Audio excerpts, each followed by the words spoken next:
नमस्कार, आदाब। मैं हूं आपके साथ निखत अली। पिछले साल की ही बात है, हमारे देश के प्रधानमंत्री मोदी जी ने कहा था, हम तब तक नहीं रुकेंगे जब तक भारतीय रेलवे को वो सबके लिए एक आरामदायक यात्रा की गारंटी ना बना दे। आप मोदी जी की इस आरामदायक यात्रा की कुछ तस्वीरें देखिए पहले।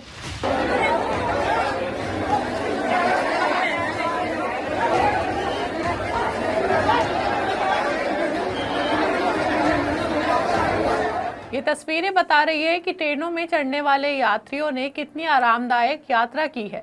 ट्रेनों में वो सवार नहीं है, बल्कि खुद को ट्रेन के अंदर ठूस ठूस कर यात्रा करने पर मजबूर है। दिवाली और छठ का मौका है। हालांकि दिवाली का पर्व बीत चुका है, अब छठ का मौका है और हम सब जानते हैं कि खास तौर पर बिहार के लोगों के लिए छठ का पर्व कितना अहम और बड़ा माना जाता है। ऐसे में देश में जहां कहीं भी बिहार के प्रवासी मजदूर हैं, वो अपने अपने घर जाने के लिए निकल रहे हैं, लेकिन टिकट लेने के बाद भी कहीं ट्रेनों में लटक कर, तो कहीं टॉयलेट में खड़े होकर, तो कहीं बॉगी में खुद को ठूस ठूस कर सफर करने को मजबूर है। बावजूद इसके जब देश के केंद्रीय रेलवे मंत्री ये दावा करते हैं इस बार दिवाली और छठ के मौके पर 12,000 से ज्यादा स्पेशल ट्रेनें चलाई जा रही है। सुनिए जरा इन्हें एक बार। कि आगामी दीपावली और छठ के लिए 12,000 स्पेशल ट्रेन चलाई जाएगी। 12,000 स्पेशल ट्रेन, जिससे कि यात्रियों को इन दो बड़े पर्वों पर किसी भी प्रकार की असुविधा न हो, विशेषकर दीपावली और छठ, जो कि देश के लिए बहुत महत्वपूर्ण त्योहार है।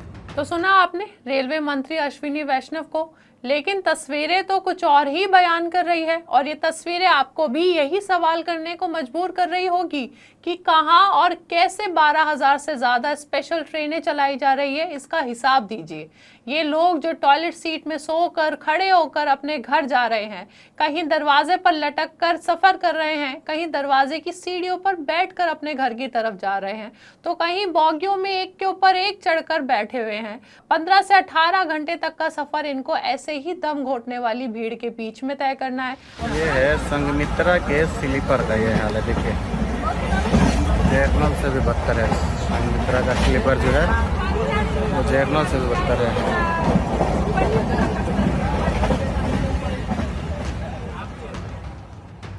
अब आप बताइए, आप में से कितने लोग इस तरह से सफर तय कर पाएंगे। दरवाजे पर लटक कर या सीढ़ियों में बैठकर जाने वाले लोगों के लिए तेज रफ्तार में चल रही ये ट्रेन कितनी खतरनाक साबित हो सकती है, ये आप और हम दोनों ही जानते हैं। लेकिन ये लोग अपनी जान दांव पर लगाकर सफर करने को मजबूर है। ऐसे में ये सवाल तो उठता ही है कि 12,000 स्पेशल ट्रेन कहाँ चल रही है। हमारे देश के प्रधानमंत्री मोदी जी कहते हैं जिसके पैर में हवाई चप्पल है वो भी हवाई जहाज में सफर करेगा। मोदी जी हवाई जहाज की बात करते हैं, यहाँ तो हवाई चप्पल वालों को टिकट लेने के बाद इज्जत से ट्रेन का सफर भी नसीब नहीं हो रहा है। ये लोग किस तरह भीड़ तो भीड़, बदबू और ट्रेन की गंदगी में सफर कर रहे हैं। आप भी ये तस्वीर देख लीजिए एक बार। गंदा ना होगा बाथरूम, गंदा नहीं बहुत गंदा है, बांस मार रहा है, पानी भरा है। गंदा तो ये है, चौकट का है ये उससे गंदा तो ये है।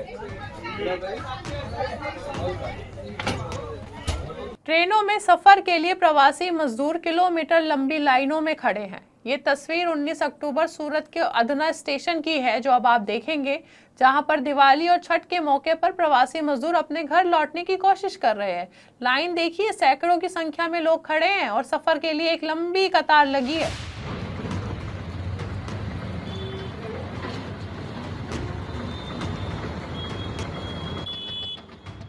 ये तस्वीरें और सफर कर रहे इन यात्रियों के हालात देखने के बाद आप में से कितने लोग सोचते हैं कि ये सरकार का एक सफल संचालन था?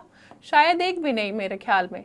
लेकिन हमारे रेलवे मंत्री अश्विनी वैष्णव इसे एक सफल संचालन भी बताते हैं और रेलवे कर्मचारियों को मिठाई भी बांटते हैं।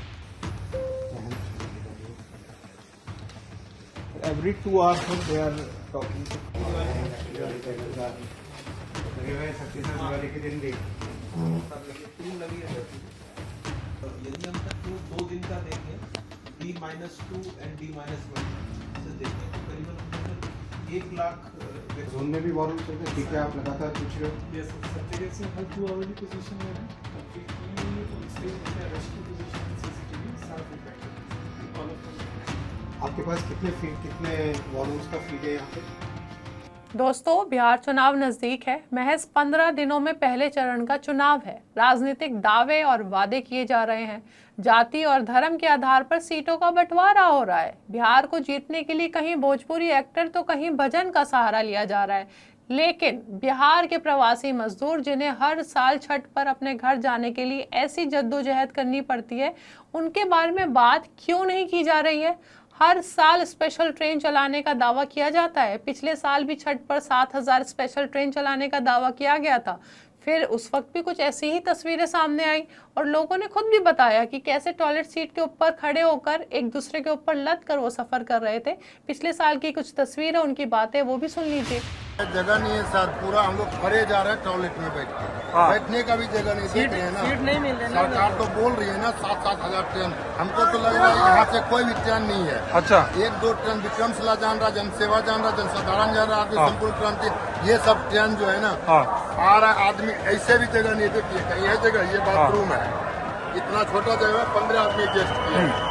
और सरकार कह रही है कि त्योहारों को देखते हुए सुविधाएं दी जा रही है। कोई सुविधा नहीं है। सरकार जो है ना एक हौसला दे रही, झूठ बोल रही है कि ये किया हूँ, कुछ भी नहीं किया। अगर करता तो 18 घंटे का सफर है। 18 घंटे इस तरह से यात्रा करोगे? यहाँ कोई सुविधा नहीं है। यहाँ ट्रेन वाले का यहाँ मतलब कि सीधा माफिया का मतलब है। पुलिस वाला अपना मनमानी चलाता है सर, और सबको सीट देता है पैसा लेके। और हम लोग 3 बजे भोर से खड़े हैं, अभी सीट नहीं मिला। बाथरूम में यहाँ खड़े हैं सर, वहाँ देखिए शौचालय है। बोलिए, दिखाइए क्या कह रहे हैं। ये शौचालय है, शौचालय है पूरा। यहाँ लैट्रिन का वो है। खाली पट्टा में खड़े हुए पैसा ले लेके सीट दे दिया, हम लोग को बेघर कर। क्या कह रहे हैं कि इसमें घूसखोरी चल रही है रेलवे में? अगर नहीं चल रहा तो सर सीट हम लोग को मिलता ना। सीट भी नहीं, टिकट तो वो तो टिकट 1 रुपए कम नहीं लेगा। हाँ, टिकट दे दिया लेकिन सीट नहीं है। अपना मनमानी करता 15 के। अच्छा, ये मैं पिछले साल की तस्वीर देखी, उनकी बातें सुनी। अब इस साल भी फिर से ऐसी ही तस्वीरें, ऐसे ही हालात आपको नजर आ रहे हैं। बहरहाल अब बिहार की जनता को तय करना है कि इस डबल इंजन की सरकार को दोबारा चुनना है या अपनी बुनियादी जरूरतों को लेकर वोट करना है।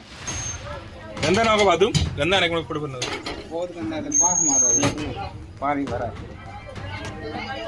गंदा तो ये है, चौकट का है ये इससे गंदा तो ये है। चलिए दोस्तों, आज के लिए इतना ही। अपनी राय हमें कमेंट बॉक्स में बताइए और हमारे चैनल आर्टिकल 19 इंडिया को सब्सक्राइब कीजिए और बेल आइकन को प्रेस कीजिए ताकि हमसे आने वाली हर खबर आपके पास फौरन पहुंचे। अब इजाज़त दीजिए, बहुत बहुत शुक्रिया।